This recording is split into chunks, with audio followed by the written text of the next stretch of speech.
Take a man who is drafted. I was drafted in 1942 at the age of 38.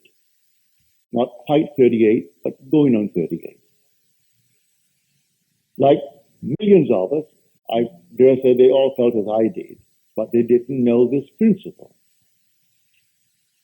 I knew I didn't want any part of it. Nevertheless, I was drafted. I didn't resist it. They sent me off to Camp Polk, Louisiana.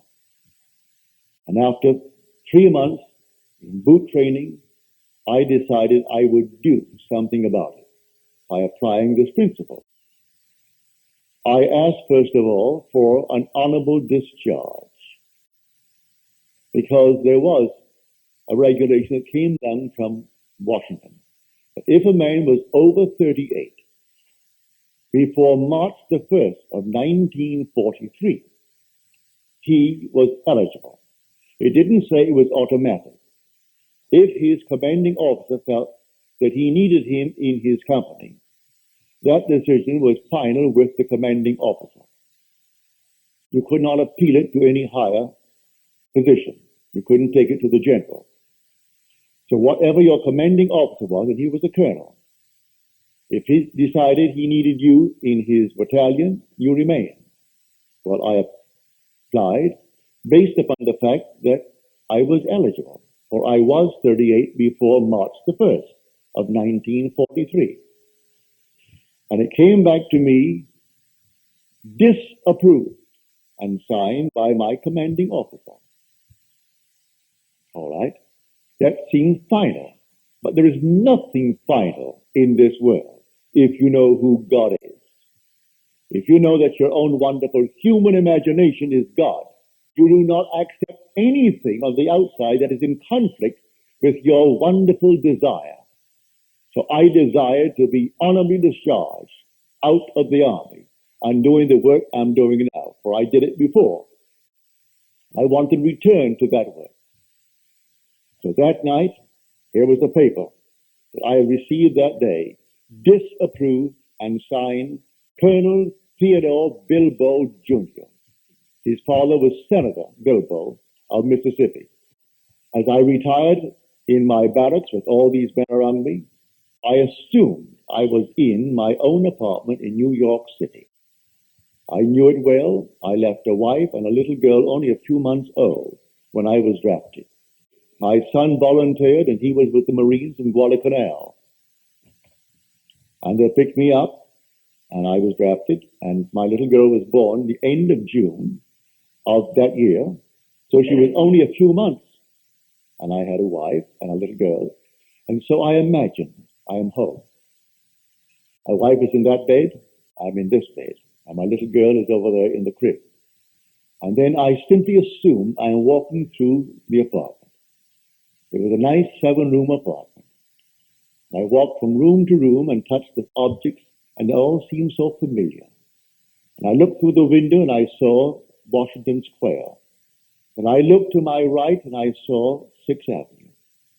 Then, having gone all through the place, I simply returned to my bed and settled in it all in my imagination. But I gave it the tones of reality. I gave it sensory vividness. I made it so real that it seemed to me I'm actually in my apartment in New York City. But I made quite sure I was not there on furlough. I was there because I was honorably discharged. No furlough, not going back. Well, 4 o'clock in the morning, before my eyes came a sheet of paper. It looked like the sheet that I got from the colonel, where it was disapproved. And as I looked at it,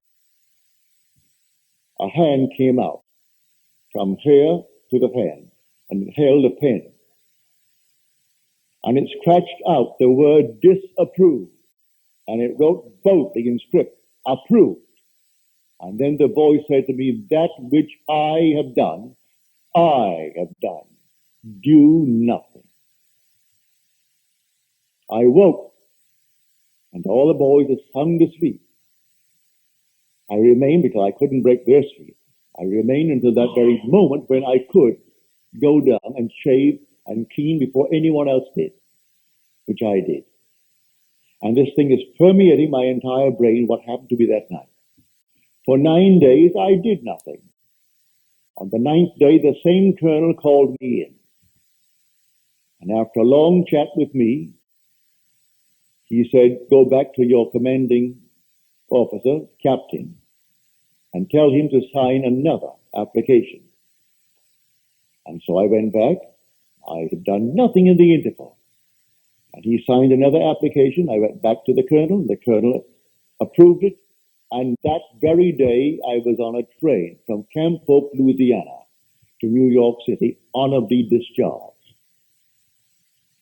To this day, none of them knew or know what I did. I did it all in my imagination. I believed that what I did was fact. I believed that my imaginal act creates facts, and therefore I actually lived in my apartment, and I was not any longer a soldier. I was a civilian, but I was honorably discharged from the army, not dishonorably. And in 9 days, it was fulfilled. I can multiply that story by hundreds if one will actually do it, for we are the operant power. Instead of doing strange things and getting wrong with the government and fighting for your objectives, you don't fight at all. The voice said to me, that which I have done, do nothing. Well, where was that voice? Within me. That very voice that I heard coming from without was whispering from within me.